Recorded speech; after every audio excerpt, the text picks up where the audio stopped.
can identify with that, and especially the fact that you mentioned like putting out fires, man. That's like, holy hell! Like, what is even like going on with all that? But listen, I'm happy that we finally able to get it. Things that you have to wait for, things that constantly get pushed off and you have to wait for, is going to be revealed as a bigger surprise later on. So it'll be much better. So yeah, I'm hoping. I'm hoping. As they say, you know when they say in the startup world, they say, well, it's the light in the tunnel. You just hope it's not an oncoming train. It could be great, or it could be a train. So. Hey everyone, so today we have a very special guest, my good friend and a killer dude, like just a solid A+ dude, Prashanth. And he's a man that, first of all, needs no formal introduction, but he's somebody, first of all, that sold a company to PayPal. The second thing is he's built an amazing company right now called PaySense. And PaySense has raised money from top VCs in India, Singapore, and in general around there. He's raised money from Nasper, from Jungle Ventures, Nexus. But we're here today to find out who Prashanth is, what he stands for, and how this awesome guy went ahead and built this amazing company. So Prashanth, thank you so much for joining us today. Thank you for having me. My pleasure. It's a pleasure to have you too. So let's jump right into it. Where are you from, and what was your upbringing like? All right, so I was born in a city called Bangalore, which is the Silicon Valley of India. My dad used to fly for the Indian Air Force, so pretty much right off the bat, I lived in about 15 cities in 14 years of my life. So we would actually bounce around quite often. So my dad got moved every couple of years, but in the process, we did spend a lot of time in various cities. India is a very small country in that sense, but it's a very diverse country. So when you move from the south to the north, you experience different languages, different food, different people, different culture altogether. And then when you go from the north to the west and then down to the east, go back across east and south, everything's very different. So every couple of years we bounced around, picked up a bunch of languages from my very early years of growing up, all the way till when I was about 14, when we moved to Australia. So my family, my dad retired from the Indian Air Force, and we moved to Australia, to Sydney, where I finished my high school, and then I started uni, and then from there, I moved to the United States to study at the University of Illinois in Urbana-Champaign, and then from the Midwest, moved to the Bay Area to work for Microsoft as an engineer, then moved up to Seattle for a year or so, came back to the Bay Area, and then that's where I became an entrepreneur. I was so inspired by the people around me, and I actually did my master's at Stanford, so everyone at Stanford, including the professors, were so entrepreneurial that it almost just became something in my blood. So then that's where I was, did a few companies, which we'll talk about, and then moved to Singapore on an assignment from PayPal, and then left Singapore to come to India to start PaySense. So that's my full boomerang journey out of India into the US, and then back out of the US, and now back in India.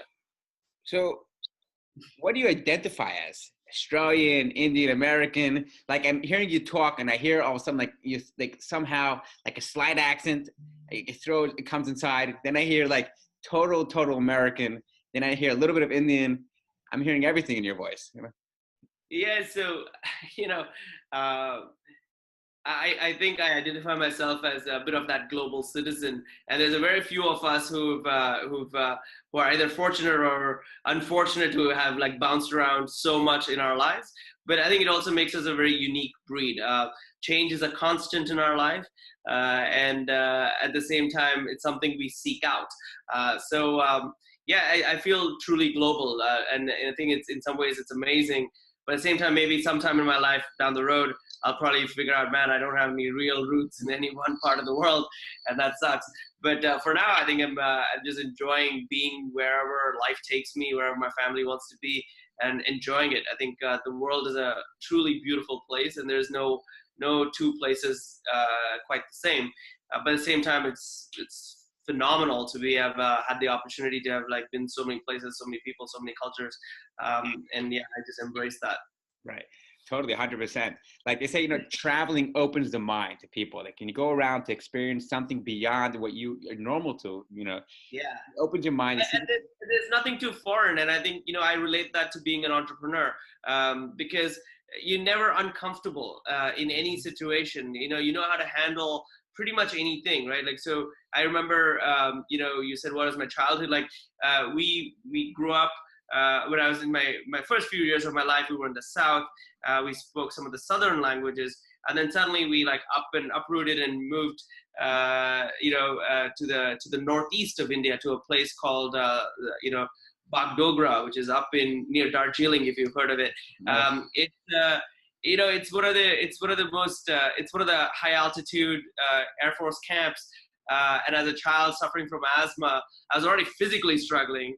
And then on top of that, there was a whole language thing, right? So I was dealing with it was a new language, everything was very different around that as well. So, but when you learn to cope, then you pretty much learn to kind of survive anything. So I'll quote Kanye: "What doesn't kill you only makes you stronger," right? So something like that. So I just feel that's pretty much been my life. So then let's get into it.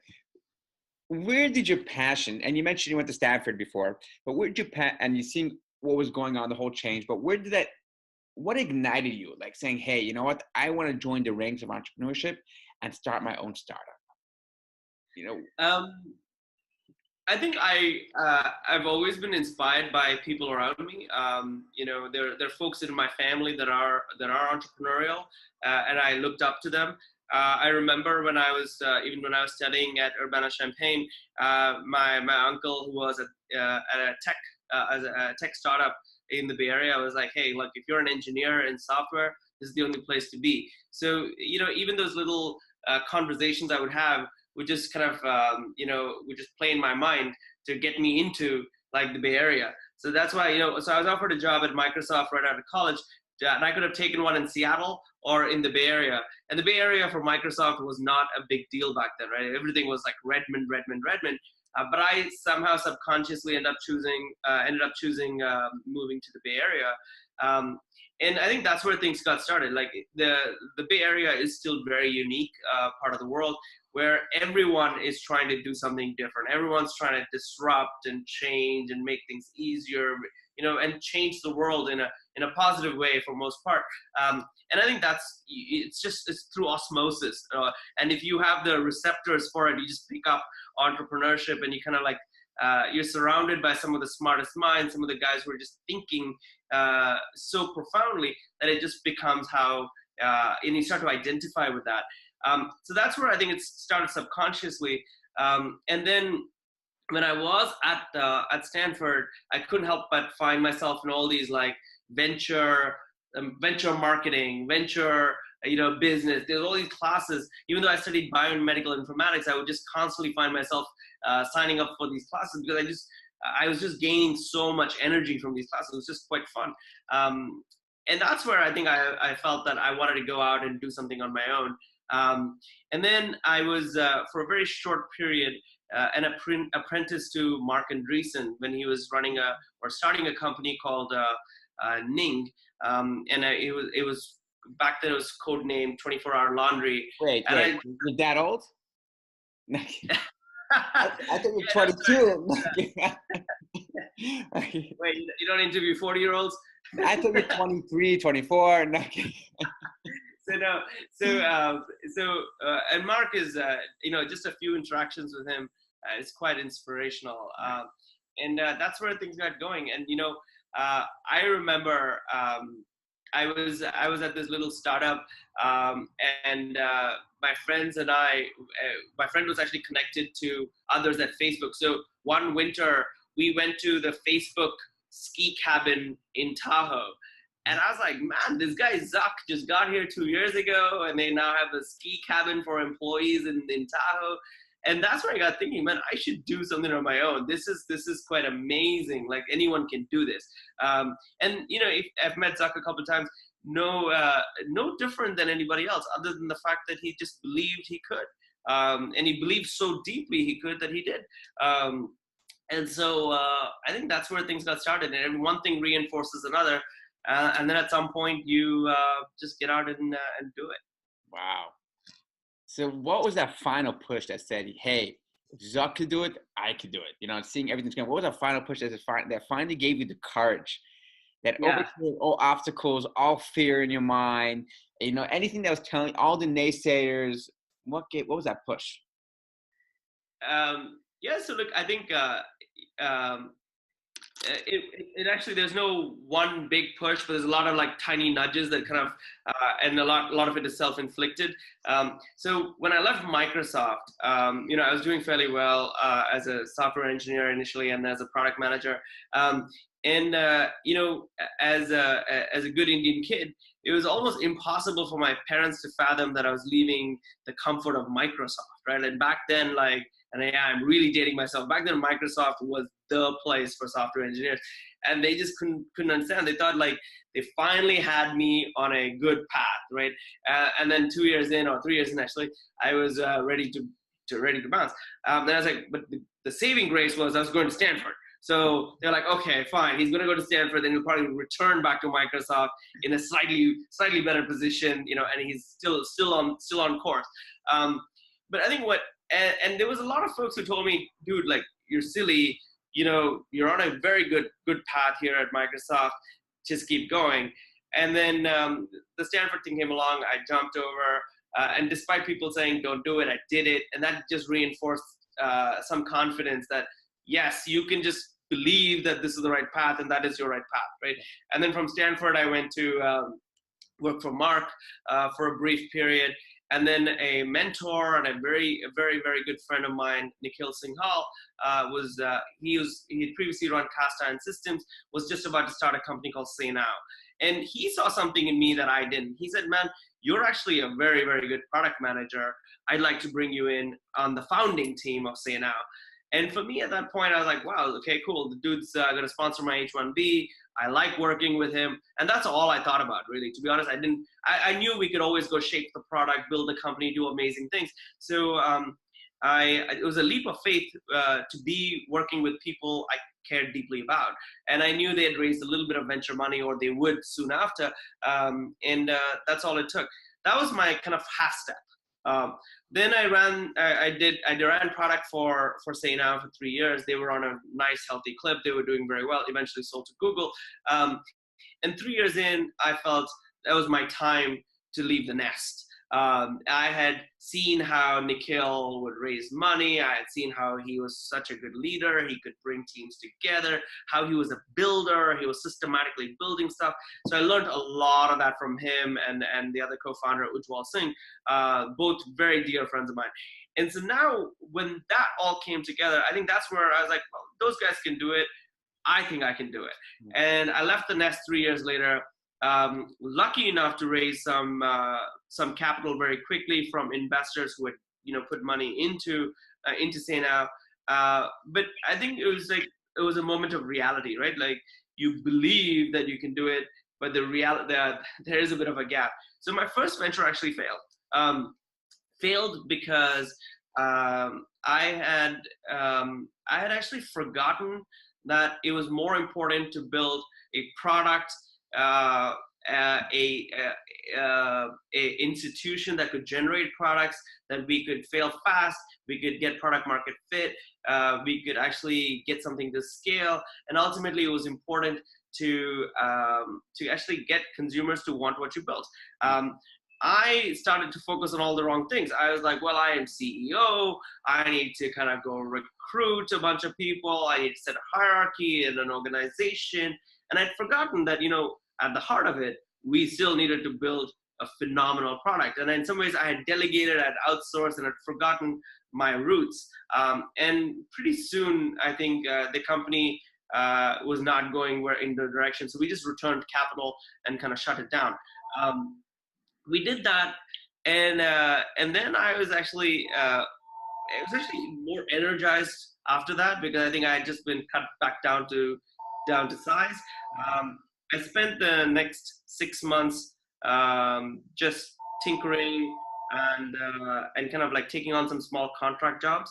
And that's when I came upon, and through one of my contract jobs, I came upon this opportunity, which I then went and built out in Truby, which eventually, I sold to PayPal. That's when I realized, like, just focus on the thing that actually matters, which is the product, the customers, the pain point that you're solving. You ultimately have to get people to want what you're building, and everything else just kind of follows. In fact, I went to PayPal to raise capital, and eventually they said, this is such a beautiful thing that we absolutely needed in-house. They just kind of absorbed it. So that's how that went about. So my entrepreneurship journey, that was the start of it. But I think once you do it, you're actually so much more confident. Leaving PayPal to start PaySense, and not just start PaySense, but start PaySense in another geography, one that I was familiar with, way back 20 years ago, but, to rediscover the geography, rediscover this place, and build in a regulated space for the country to serve the mass population, has been a phenomenal journey. But it's been a lot easier than the first time around when I stepped out. So the first jump is always the hardest. Wow, you just touched upon so many amazing things. Like, I'm not even sure where to begin. Like, so so we'll just continue on one thing which you're mentioning right now. Actually, 2 points. So the first thing is that, there's a great quote from a movie. I forgot what the movie's called, but basically, part of the movie, the guy says that, once you get hit the first time in the face, you realize that you're not made out of glass and you could absorb it. Okay. We don't realize as human beings, how much we can handle, how much we can absorb. And going through the startup journey, failing, like you said, because, and then going at it again, and then again, obviously it builds up that builds up the confidence that you need. And, everything, little step you do in that journey to build up again, to get up, and failure obviously is deposited into your bank account that adds you up over time. But what you just mentioned is just absolutely incredible. And yeah. So couldn't agree more. I think this is what life wants to do, right? The true test is to get that punch in the face, and then you don't get up, and you say, wow, everybody else was right. I was never cut out for this. Then you just lost, right? Mm-hmm. But that was your moment. That was your perfect opportunity to just get up and play. All you had to do is just get up, right? At that point. So the second time, what you forget is you've already learned everything. So you're not going to make all those mistakes again. Mm-hmm. You're perhaps going to make other ones. And if you're really unlucky, you'll probably get punched in the face again. Yeah. And perhaps even then, you've learned more. And if you're not a complete idiot, you're definitely not going to make all the mistakes again. Mm-hmm. And if you did, then you perhaps should not be an entrepreneur. But the third time around, then at least, I think at each time, your odds of success are going up so much more. This is not like Vegas, right? People say, oh, a startup is like a gamble. In fact, it's not, because so much of it you control. The house does not control the cards here. Like so much of this is just about you. But it's all very, very mental. So the other thing I forgot is, I never had the confidence that I could actually endure this much stress, pain, whatever, until I ran my first marathon. So I did this thing called Team in Training, and I was like, wow, 26.2 miles, that sounds brutal. But then, Team in Training was raising money for leukemia. To be honest, I'll be honest, I'm not a saint. I wasn't really looking to raise money for leukemia as much as I was looking to run in Honolulu. They said, we'll fly you to Honolulu. It's all paid for, and you can run in Honolulu. I was like, man, if you're going to run anywhere, you might as well run in Honolulu, right? Like, why? And I was like, oh, well, fun, raise money for cancer research. That's good too. So I took that on. We trained for like 4 months. I was fairly regular about the training, got into good shape, all that jazz. But the Honolulu thing was the true prize for me. Right? I didn't really care about time or anything. I was like, Honolulu, I'm just doing it. And they said, well, Honolulu, it might rain. It's like, oh, well, what's the big deal? It might rain. So year I ran the race, it rained for the first 3.5 hours, which means I was soaking wet. My shoes were wet, my socks were wet, my skin was peeling off. I was as prepared as any marathoner could be, but nothing prepares you for a marathon. So I hit mile 18, and I'm wet, I'm tired, my shoes are soggy, my skin's peeling off. And then I really don't know how I went from 18 to 26, right? Or 26.2, mind you, that 0.2 actually really matters. But I think in that time, you realize that your body is just an instrument. Your mind controls this instrument. If it wants to do it, it'll do it. If it doesn't want, it doesn't matter if you were in 26.2 or 0.2, you would have failed anyway. So that's a true mind over body kind of moment. And I think it's very important for someone to kind of go through that experience or something like that experience, to realize that you pretty much can just get through anything. So and I think that kind of comes in handy. Like, so nothing's ever too bad. Like, I was just telling you earlier, there's a lot of fires to put out. That just means there's a lot going on, right? We're at the edge. We're pushing boundary. We're getting there. And so there are fires, and you just put them out, and there'll be new fires tomorrow, and you just keep going. It's quite invigorating. The biggest difference between, I think, a startup and having a corporate job is that in a corporate job, like, you typically have a good week and maybe a bad day and another 2 good weeks and a couple of bad days, and then you have a vacation, whatever. Here you have a good hour, a couple of bad hours, another good hour, a couple of bad hours. It's just time compression, really. That's the only difference between, like, so what do you do? Like, so you kind of do everything in dog years. Everything's like 7 times compressed. And then you just have to have the mental agility to just kind of, fire someone, celebrate someone, look at a legal notice, look to acquire something, plan strategically, and then go back and hang out with your kids, right? All in one day, all within like 6-7 hours. It's just like, that's, I think, that's the agility that it brings, knowing full well that you can get through the day. Right. Wow. The purpose of falling down is in order to get back higher than the previous destination you were before you fell down. So everything you just mentioned, and every time we fall down, we have to know, like you said, the world's not coming to an end. When we're going to survive that, you don't know how much your body can handle or your mind can handle. You just gotta have to continue going and push forward. And that's something that, we could get lost in that fact. We one time, if we don't push it, overcome that failure and overcome all the naysayers and the emotional negativity that comes together with failing, right? Or the stigma towards it, knowing that failure is just another step, part of the process in order to come for success. And we have to view it from a different standpoint, from somewhere else. And that's why I have to continue. But I love the fact you said the marathon, that is something that I think everybody should run a marathon, like just to test yourself how far you could go and really push the boundaries with you. Like, so you mentioned before another thing in your first startup. So the failure that you overcame, what happened over there was the fact that you lost focus of the product market fit. You lost focus of the customer. You lost focus of what was our why? Why are we here? What are we trying to accomplish? Instead of focusing on having the CEO title, which is very prestigious, I'm sure, but it cost the company. How have you translated that into PaySense and currently?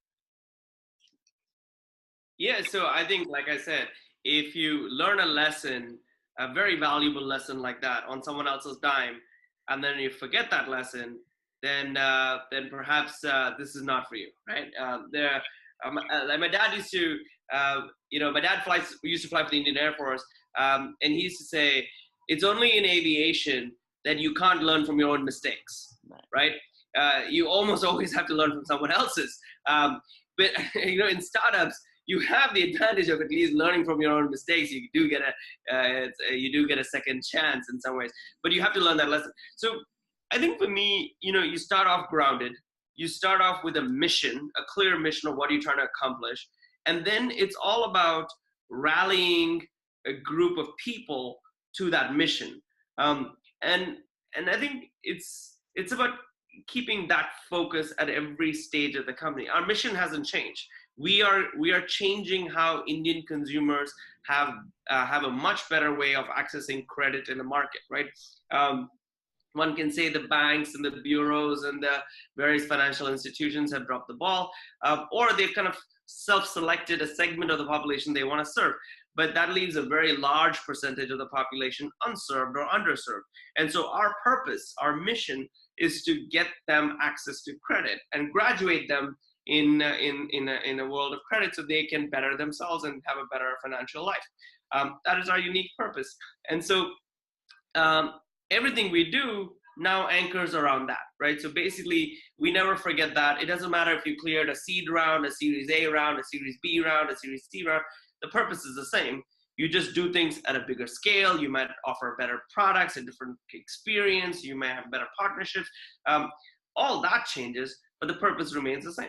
So I think this time around, I started with purpose. I focused on purpose and then just built concentric circles from there.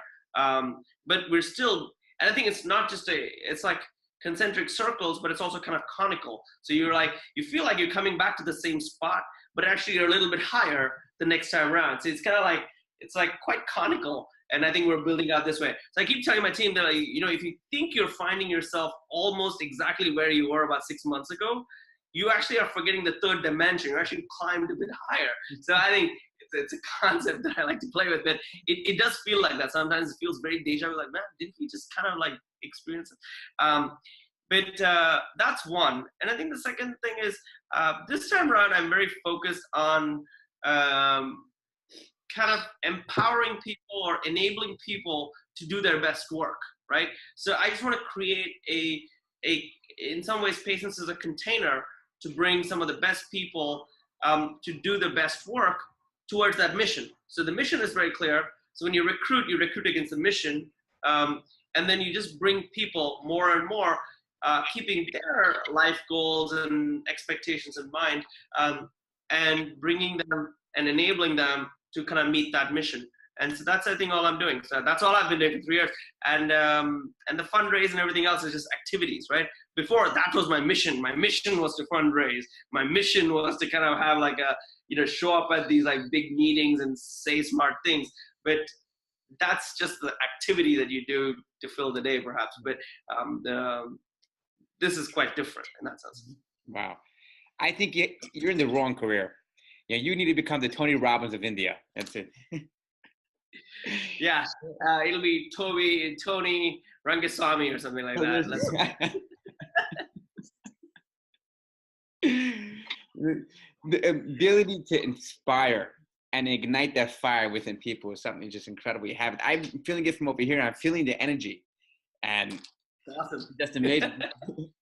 So tell me about a time that even like in PaySense, like, when you like forget about it's all going to hell, or the bad days that and all the baggage that comes together with it. And how do you overcome that? Because even when, like you said, you're constantly putting out fires as a founder, as a CEO, and a lot of times, it's a lonely place too. It could be a very lonely place over there. Yeah. How do you deal with it? I'm actually quite lucky in that sense. I started PaySense when my second daughter was born. So I have very young kids. When I started PaySense, they were both under 3. And they're still very young. And one thing that's quite magical about kids is that they really don't give a shit about what your day was like, right? So when you come home, they're like all smiles, big hugs, and they basically just pull you into their world. And their world is still like rainbows and unicorns and jelly beans and like all things beautiful and rosy through rosy glasses. So, to me, and of course, I have a phenomenal wife who's also extremely supportive of what we do. And I think that is my safe place, right? That is my retreat. So every night or every day, I get to recharge back to kind of go at it again. Because I have the ability to step away, even if it's only for a few minutes or a few hours every day. I'm able to recognize my personal mission on why I'm doing this, right? So as long as that happens, your brain somehow has this magical function where it can just reset all the bad stuff, put it away, and then recharge you for the next day. So I think that's how you get over day. That, and the fact that you know that you're going to get over it. So I think that's the second part. So one is, yeah, this thing happens. It's a nice little antidote.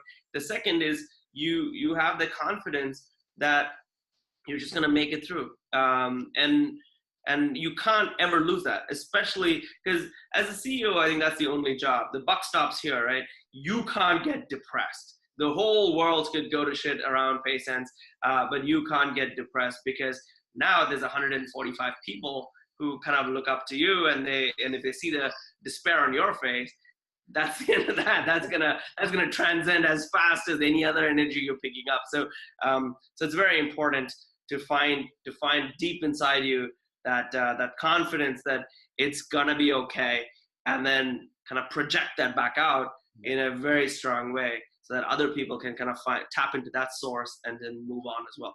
Right. Wow. So what have you found that has made you a better CEO? What type of, or how, and also to continue on, how can someone become a better, I wouldn't say, I guess, CEO of a company? Yeah, we'll start from there. I think there's a few traits.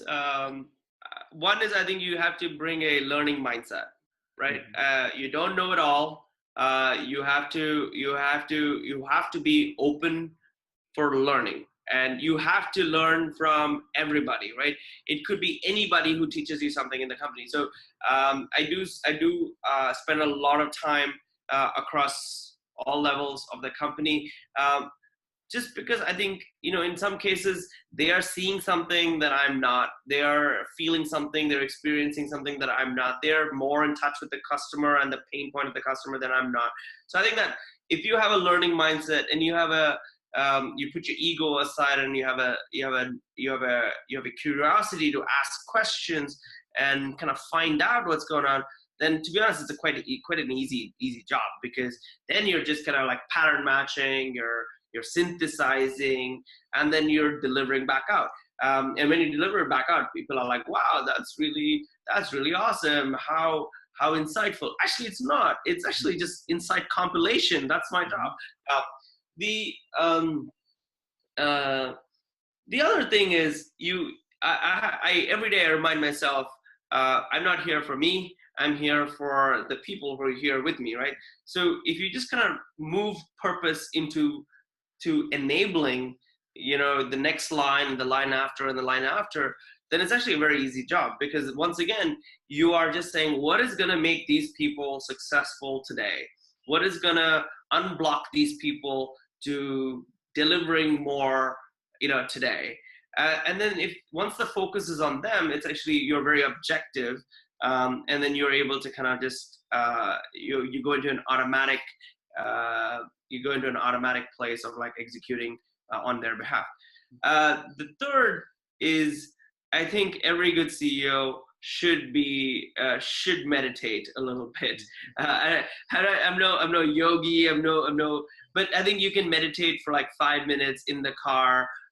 Just close your eyes and just kind of like just give your brain some time to like let the sedimentation kind of happen, and then I think then you're in a harmonious place. Then you can just think more clearly, because I do that every day on my way in and definitely on my way back, because once you're here, you're like going from one thing to another, and if you don't have a calm mind, and you don't allow you don't allow yourself to overreact, then I think you're able to make good decisions that kind of pull things forward. Right. Wow. 100%. Prashanth, I'm just like blown away. I totally blown away. Maybe like straight to the point, practical, something I can implement in my day already. Is just amazing, the advice that you have to offer. Like, I just want to keep them rolling up. Like, we could create a course over here, like 101 how to build a startup. Like, it's incredible. Like, for example, culture, like how important is culture, how to build a culture. These are such important things, and I'm sure you will even have like a way to do it, how to implement it now. Yeah. So we have a culture of fail fast, fail often, and that it's okay to fail, right? And it's not just that we say it; we actually practice it.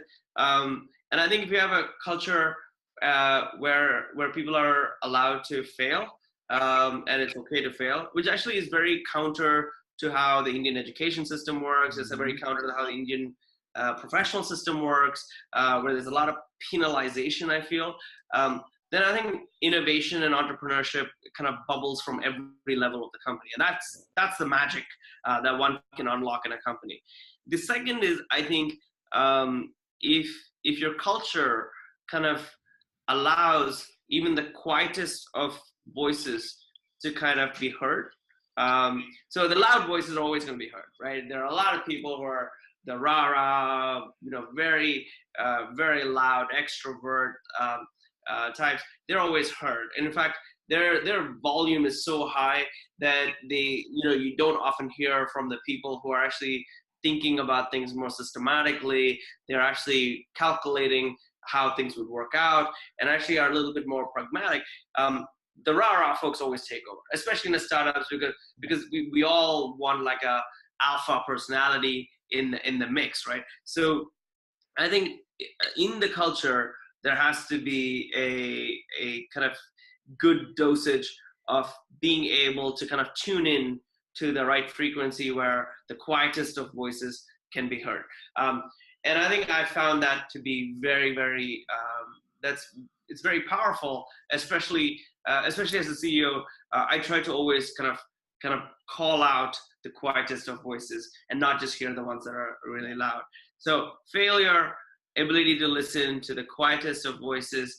I think the third is to like I say, have a mentality where speed, agility, and kind of a quick decision-making process is kind of part of the playbook, right? So startups, our main competitive advantage is that we're faster. So I think, and as we get into our stage, we there's so many reasons why we should slow down, right? There's so many people who want to hit the brakes. There's so many of us who want to just cover our ass a little bit, including myself. But I think if you can preserve a culture of speed, agility, and then the innovation that comes with it, then I think that's the third most important thing. And then we had, so when I was at PayPal, I met a gentleman in the ops team, and he would push for this service-oriented kind of culture, right? So he said most orgs are built like a pyramid. We're actually built like an inverse pyramid, right? So the people who are in front of the customer, who are doing all the very, very important and very, very hard work, are right on top. And I, as a leader, I'm right on the bottom. So the power is distributed in this way, right? Mm-hmm. So, or I should say this way, going up. So they are the most powerful. Then the layer after them is in service to them. The layer after them is in service to them, and I'm in service to everybody. So I think that's I'd say the fourth aspect of our culture that's very important to me. Now, mind you, I'm saying all this, and this is all like in a pristine state, right? Push comes to shove, we're a startup, we're hustling, we're trying to make deadlines, we're trying to get through. We do find ourselves like where our culture does get a little bit of punch up, but we try to consciously then kind of also line it all back up. So, but that's also important to recognize that, you're not going to be perfect, that it's okay to kind of like take a couple of punches. And then as long as you're all true to yourself, you can smile and kind of get back on. Right. Life. Man, why did you have to say that? I was just about to ask you where the apply button is. But you're totally right. we're always going to go through those hiccups. But our culture is such a big thing. It's the one of the most important things in the integral part of the organization. Yeah. Make or break an organization, especially when you're going through the hard times, and you hit a road bump. If the team is all aligned together based upon the culture, they'll overcome it and stay together. It's such an important thing. So a person like you that has worked at PayPal, met Marc Andreessen, met Zuck, who are your mentors then? You seem like they cover all the top people. Who are your mentors that you look up to and people that inspire you to make your life better on a daily basis? Yeah, so my mentors are not like world-renowned folks. I've had the opportunity to work with some of these guys or know them even before some of them were famous. But my mentors are people I've worked with before. So like I mentioned, Ujjwal Singh and Nikhil Singhal. These are friends of mine. These were the folks that kind of founded Say Now that I was a part of. And so I look up to them.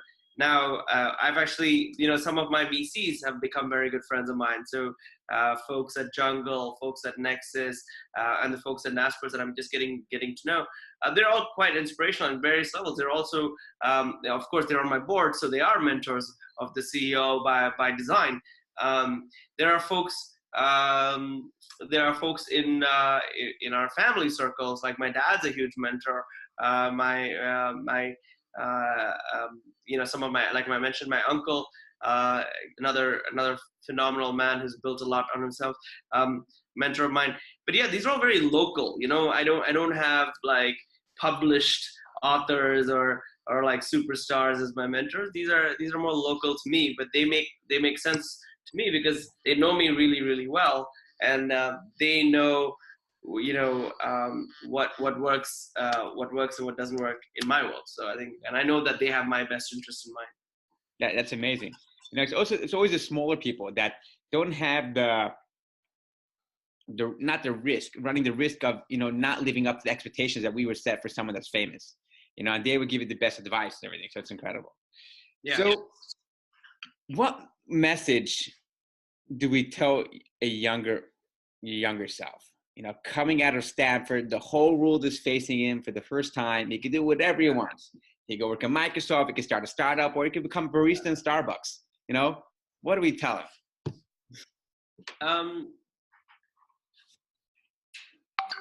I think it's okay to do whatever you want as long as you're passionate and that's what you want to do. But it's very important to do it really, really well. Like, I think, like you said at the start, entrepreneurs are over glorified during their success, and they're kind of like beaten up when they're not. But if that's what I want to do, then I think that's all I should do. And that's kind of like and if I were to be a software engineer at Microsoft or Google or Facebook, and if that's really what I was passionate about, building software for scale, then that's what I should do. But I think I think I would just tell myself now that, the lows are not that low, the highs are not that high. It's okay to try, and it's okay to kind of get punched in the face. You're always going to bounce back up. I remember there's like little punching dolls we used to have. You punch it, it just goes down, it comes back up. I just wish that was that was me. If there was an animated avatar of me, that would be my avatar. You like punch it, it goes. It's like a punching bag, right? Not a punching bag. I forget that toy. I don't know if you know what I'm talking about. It's this toy.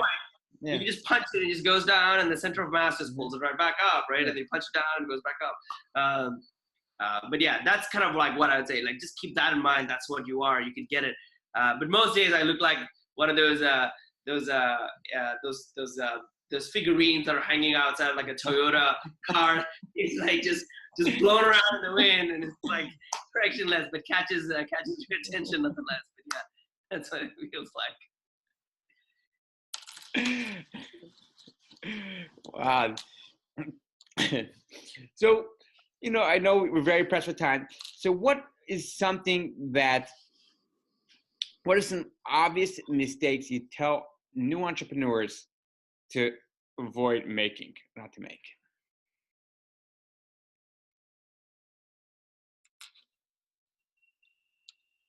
I think the obvious mistake to me now is the mistake I made right up start in my first startup, right? You take your focus off things that really, really matter. Entrepreneurs get carried away by how much money to raise, what dilution to expect, what are the terms. But instead, I think it's more important to find a good group of people that would support you. It's very important to find a area of work that you're super passionate about. It's important to find yourself a good team, and like not stress the small stuff, because in the long run, none of that works out. The other thing I would say entrepreneurs not do is don't get too infatuated with your idea. Your ideas are worth a penny, and when you have a good idea, 6 people have already started working on that. I've heard this a few times, and that's absolutely true, right? It's just somehow the world seems to be conspiring to have like shared your idea with everybody that you meet. Like somehow they already are working on something. Just around the same time, because I think we're all like picking up the same signals. So ideas are very cheap. And just because someone's executing on an idea also doesn't mean you shouldn't go for it if you're really, really passionate about it. I'm not a huge fan of copycats, but at the same time, if you're really passionate about something and just someone has a head start, don't worry about the head start. I think the odds of them making it are about the same as yours. So I wouldn't get too carried away by that. But yeah, these are some of the things that people get very stressed about, especially the idea one. Your idea only gets better when you discuss it, when you talk to people, when you get some opinions. You've got some secret ingredients. They're gonna throw a bunch of things in, and that's what's gonna come up with some good. It's gonna come up with a concoction that's gonna make some sense. So I think entrepreneurs should definitely be more open in discussing their idea. They should trust a small network of folks. But actually, that's how you bring more value into it, rather than kind of being more closed and isolated. Right, 100%. And that's so many pluses and benefits. What you just mentioned, getting a third-party opinion, seeing how other people view things. Our viewpoint is not the only viewpoint in the world. So many things, it's incredible. So Prashanth, first of all, I want to thank you so much. This has been absolutely incredible. The amount of information, advice, and knowledge that you have given there's no way to measure it. This is a real world hard experience. And this will be so beneficial, not just for myself, for the lesson I learned, but for the other people that heard it and implement it into their startup.